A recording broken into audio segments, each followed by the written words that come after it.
Untuk lebih memahami sejarah keluarga, Andi melihat-lihat video kakeknya. Namun dengan kagetnya dia menemukan kakeknya dalam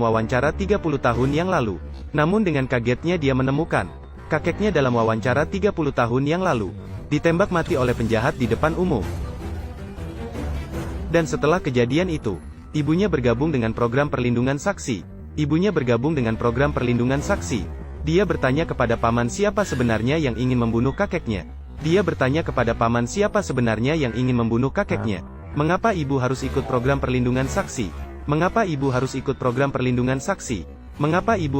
program perlindungan saksi?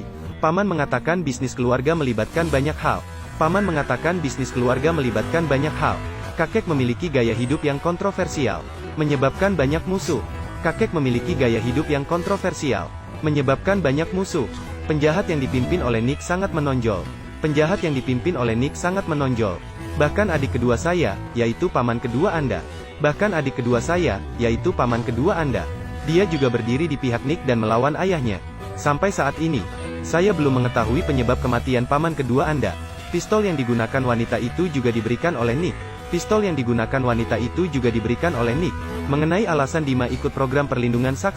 Mengenai alasan Dima ikut program perlindungan saksi, paman mengatakan dia tidak terlalu mengerti. Bahkan lebih tidak mengerti mengapa adik perempuan tidak berhubungan dengannya selama 30 tahun.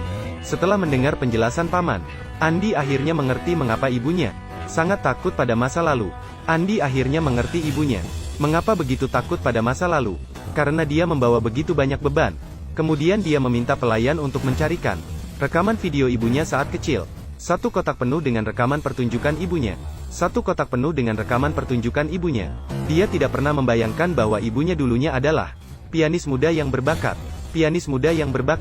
Untuk melarikan diri dari keluarga KLR. Bahkan rela meninggalkan karir seni.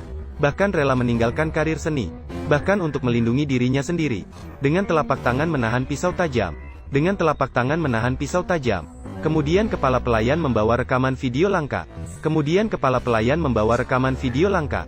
Dan rekaman video ini akan mengungkap identitas suami Andi.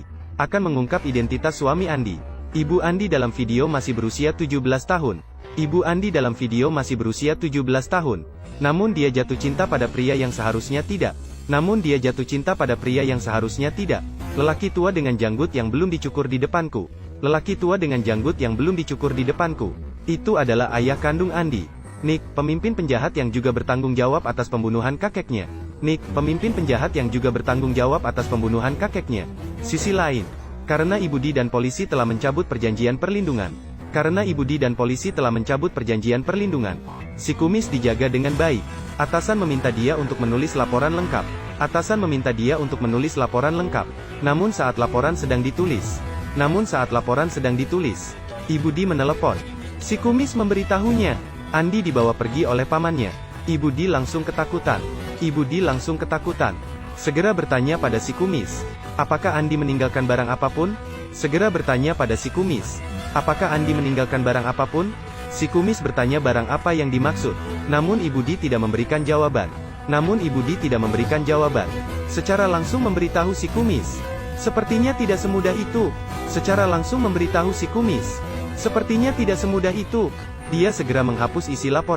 Dia segera menghapus isi laporan. Melarikan diri dari kantor polisi dengan koper uang ini. Kemudian bersembunyi di hotel untuk menghitung uang kertas. Baru saja selesai menghitung, dia menerima telepon dari Andi. Dia bertanya apakah si kumis memiliki informasi tentang Nick. Andi berhenti sebentar sebelum berbicara. Ibunya pernah memiliki hubungan dengan Nick. Artinya dia mencurigai Nick sebagai ayah kandungnya. Si kumis yang tajam segera mengingatkannya untuk tidak bicara. Kita akan bertemu lagi besok pagi di tempat yang disepakati untuk berbicara lagi. Kemudian Andi menemui paman. Dengan membawa foto ayah kandungnya. Langsung bertanya kepada paman apakah dia mengenal pria ini. Langsung bertanya kepada paman apakah dia mengenal pria ini. Paman menggeleng dan mengatakan tidak mengenal. Paman menggeleng dan mengatakan tidak mengenal. Paman berkata bahwa mereka baru saja saling mengenali. Mereka harus berkumpul dengan baik. Namun Andi kembali membawa pembicaraan kembali. Dia bertanya apakah Nick sering datang ke rumah besar ini. Apakah ibu mengenal Nick? Paman langsung menggelengkan kepala dan mengatakan tidak mungkin. Dia mengatakan Nick hanya pernah datang ke rumah besar sekali dengan adik kedua. Selain itu, ibumu tahu bahwa dia adalah seorang pemain yang buruk. Tidak mungkin bermain bersamanya. Mengingat Ibu Di tahu bahwa Nick adalah seorang pemain yang buruk, mengapa masih berhubungan dengan Nick? Sepertinya otak cinta benar-benar bisa diwariskan. Saat itu, Andi teringat kepada kepala rumah tua yang membawa ibunya. Maka dia mengetuk pintu kamar kepala rumah tua. Kepala rumah tua tidak keluar. Namun Andi menemukan rahasia yang mengejutkan. Tidak jauh dari sana, sebuah ruangan. Mendengar suara yang akrab, dia diam-diam berjalan ke sana, menemukan dua bawahan pamannya, sedang merapikan rekaman percakapan antara dia dan si kumis. Ternyata keberadaannya selalu diawasi oleh pamannya. Andi tidak banyak berpikir, langsung mengambil tas dan melarikan diri dari rumah besar. Andi dan kumis kecil segera bertemu di dermaga. Dia menceritakan hal yang ditemuinya hari itu kepada si kumis. Sementara itu, si kumis juga menunjukkan keraguan. Pamannya menyusup dalam program perlindungan saksi. Orang yang menyerang Andi di hotel malam itu adalah bawahan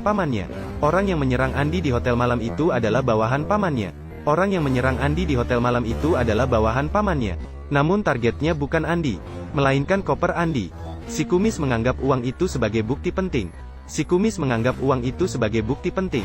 Baru saja selesai berbicara, seorang pejalan kaki tiba-tiba menabrak si kumis. Keduanya tidak menyadari ada yang salah. Kemudian si kumis langsung pingsan di tanah.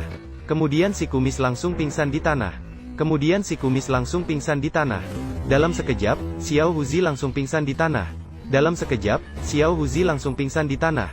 Xiao Huzi menggunakan kekuatan terakhirnya untuk memanggil Andi agar segera lari.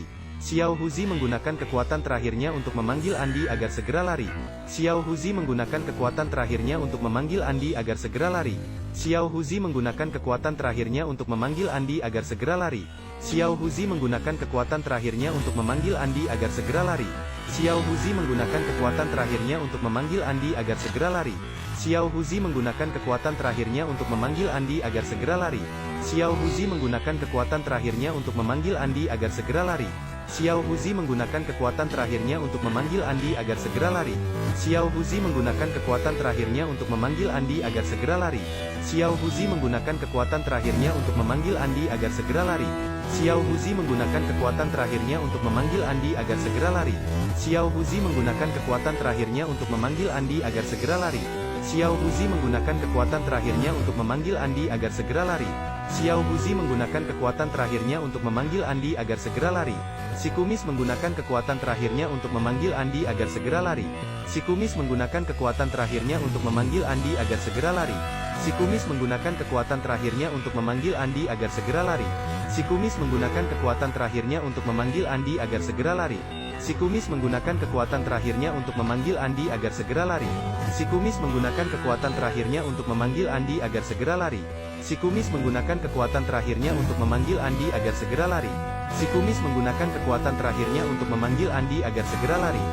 Si kumis menggunakan kekuatan terakhirnya untuk memanggil Andi agar segera lari. Si kumis menggunakan kekuatan terakhirnya untuk memanggil Andi agar segera lari. Si kumis menggunakan kekuatan terakhirnya untuk memanggil Andi agar segera lari. Si kumis menggunakan kekuatan terakhirnya untuk memanggil Andi agar segera lari. Si kumis menggunakan kekuatan terakhirnya untuk memanggil Andi agar segera lari. Si kumis menggunakan kekuatan terakhirnya untuk memanggil Andi agar segera lari. Si kumis menggunakan kekuatan terakhirnya untuk memanggil Andi agar segera lari. Si kumis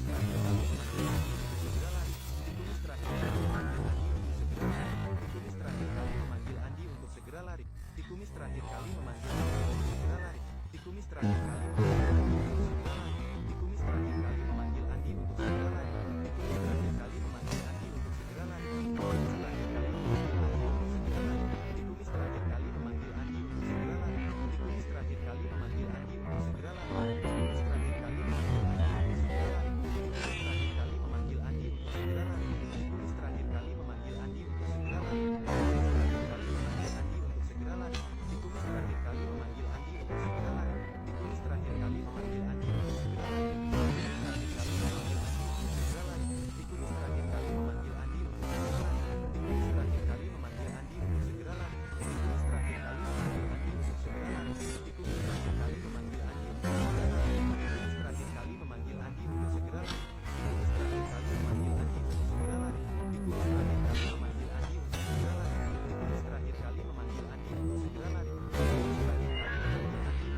terakhirnya untuk meminta Andi segera lari.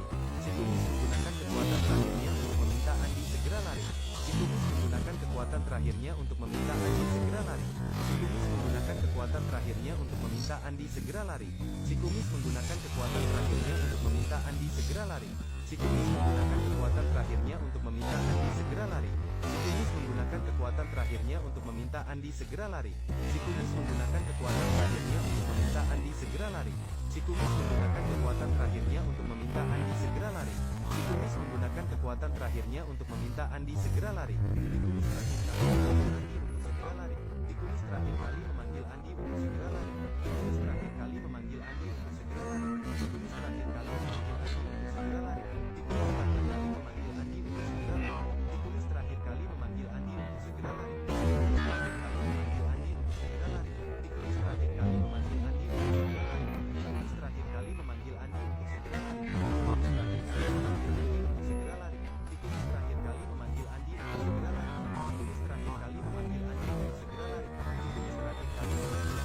segera lari.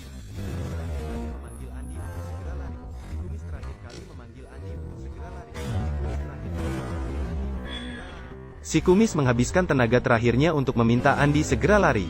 Si kumis menggunakan tenaga terakhirnya untuk meminta Andi segera lari. Si kumis memakai tenaga terakhirnya untuk meminta Andi segera lari. Si kumis terakhir kali menggunakan tenaganya untuk meminta Andi segera lari. Si kumis terakhir kali menggunakan tenaganya untuk meminta Andi segera lari. Si kumis terakhir kali menggunakan tenaganya untuk meminta Andi segera lari. Si kumis terakhir kali menggunakan tenaganya untuk meminta Andi segera lari. Si kumis terakhir kali menggunakan tenaganya untuk meminta Andi segera lari. Andi merasa bahwa rumah ini terasa familiar. Andi merasa bahwa rumah ini terasa familiar. Andi merasa bahwa rumah ini terasa familiar. Dia samar-samar ingat bahwa dia pernah tinggal di sini ketika kecil. Dia samar-samar ingat bahwa dia pernah tinggal di sini ketika kecil. Keluarga tiga orang ini hidup dengan sangat bahagia. Keluarga tiga orang ini hidup dengan sangat bahagia. Ayah kandung Nick kadang-kadang diam-diam datang untuk melihatnya. Ayah kandung Nick kadang-kadang diam-diam datang untuk melihatnya. Namun sekarang rumah ini telah ditinggalkan selama bertahun-tahun. Namun sekarang rumah ini telah ditinggalkan selama bertahun-tahun. Andi turun tangga dengan hati-hati. Andi turun tangga dengan hati-hati.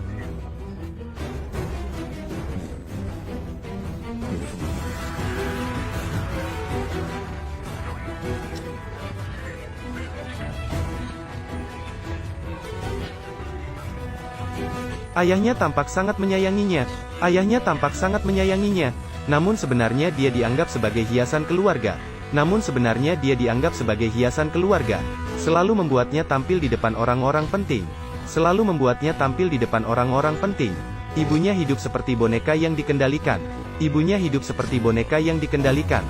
Tidak ada senyuman di wajahnya. Tidak ada senyuman di wajahnya.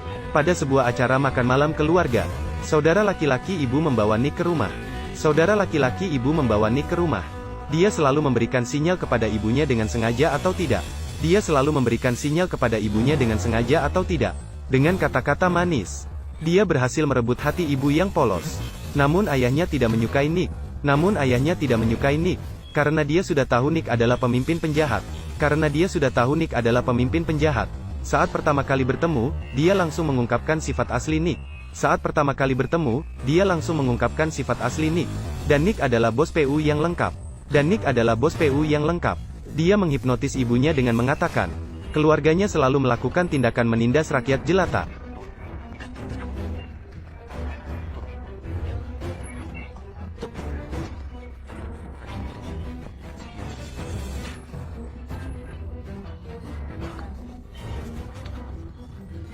Namun yang tidak disangka-sangka baginya, ayahnya diam-diam mencampurkan obat ke dalam tehnya.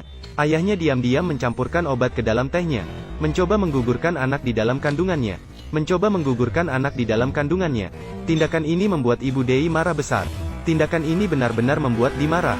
Kemudian dia bergabung dengan organisasi jahat untuk melawan ayahnya. Namun semakin lama mereka bersama, Dimara menemukan bahwa organisasi tersebut hanyalah serigala berbulu domba. Mereka sebenarnya adalah sekelompok teroris. Hidup dalam kejaran polisi siang dan malam.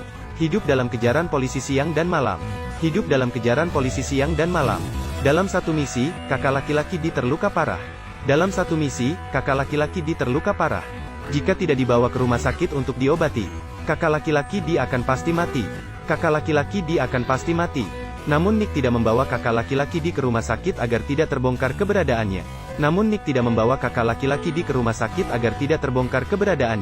Saat itu Dimara menyadari sifat licik Nick. Untuk menyelamatkan kakak laki-laki Di, dia mencuri sebagian uang tebusan untuk membawa kakak laki-laki Di ke rumah sakit.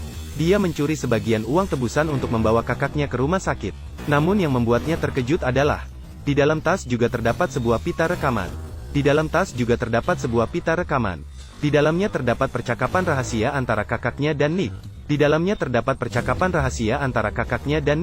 Barulah dia menyadari bahwa kakaknya juga berkolaborasi dengan Nick. Pada titik ini, Nick tidak lagi menyembunyikan. Dia mendorong Ibu Di ke tanah. Lalu dia memukulnya hingga babak belur. Keesokan harinya, Ibu Di datang.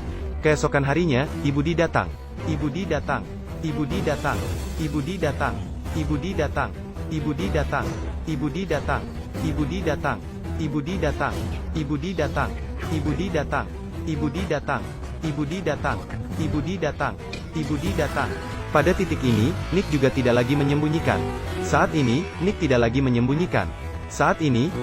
lagi menyembunyikan. Dia mendorong Di ke tanah. Lalu memukulnya hingga babak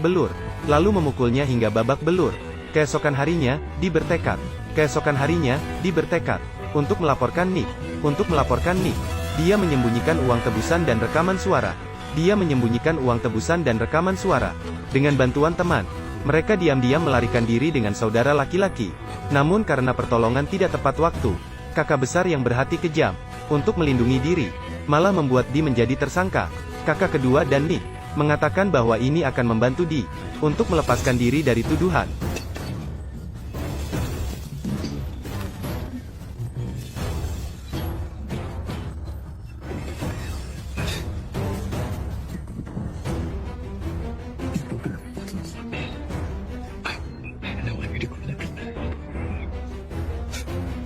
Di berkata, aku punya rekaman persetujuanmu dengan Nick.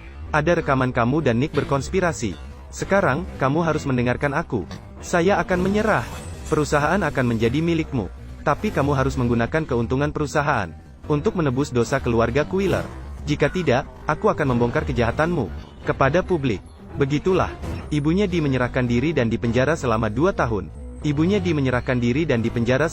tahun. Namun dia tidak menyerahkan uang tebusan dan rekaman suara kepada pihak berwenang, melainkan menyembunyikan barang bukti. Inilah mengapa Paman Andi terus mengirim orang untuk mencuri koper. Karena rekaman suara tersembunyi di dalam koper. Karena rekaman suara tersembunyi di dalam koper, Ibu Andi melindungi Andi. Setelah keluar dari penjara, bergabung dengan program perlindungan saksi. Sementara Andi sebelum ibunya keluar dari penjara. Tinggal di keluarga asuh yang disediakan oleh polisi. Hingga Ibu Di yang berusia 3 tahun keluar dari penjara, membawanya pergi.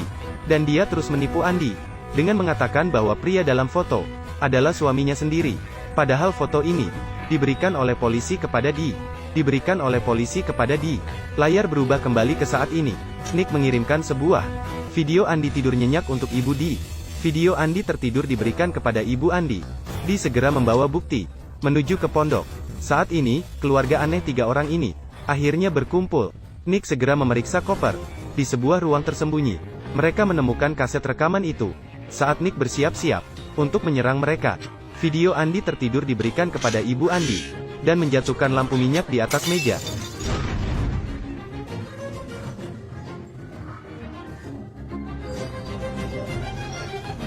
Sementara Nick mencari kaset rekaman, ibunya, Di, mengeluarkan pisau yang sudah disiapkan sebelumnya.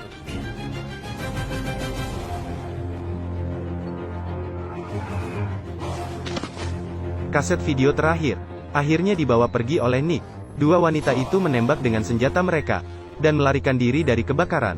Di memerintahkan Andi untuk tetap di tempat, sementara dia sendiri membawa pistol dan mengejar masuk ke hutan.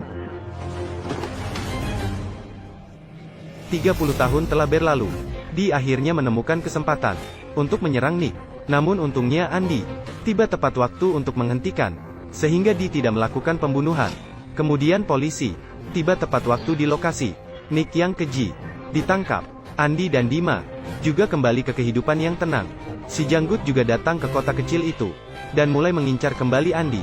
Di juga tidak lagi menentang Andi mengejar seni. Namun pada malam itu, Andi membuat salinan ulang ibunya dan foto 2 paman.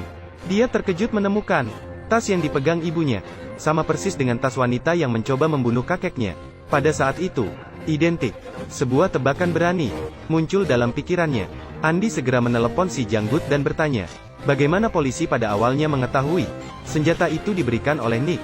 Apakah ada rekaman kamera pengawas? Si kumis mengatakan tidak ada rekaman pengawas. Namun ibumu adalah saksi mata. Itu dia yang bilang tentang Nick memberikan senjata kepada wanita. Padahal kenyataannya, senjata yang membunuh kakek diberikan oleh Ibu Di kepada wanita. Karena keluarga wanita juga dirugikan oleh perusahaan kakek. 2 wanita, keduanya membenci keluarga Quiller dengan sangat. Mereka bertukar tas di kafe. Faktanya adalah, kematian kakek direncanakan oleh Ibu Di. Anda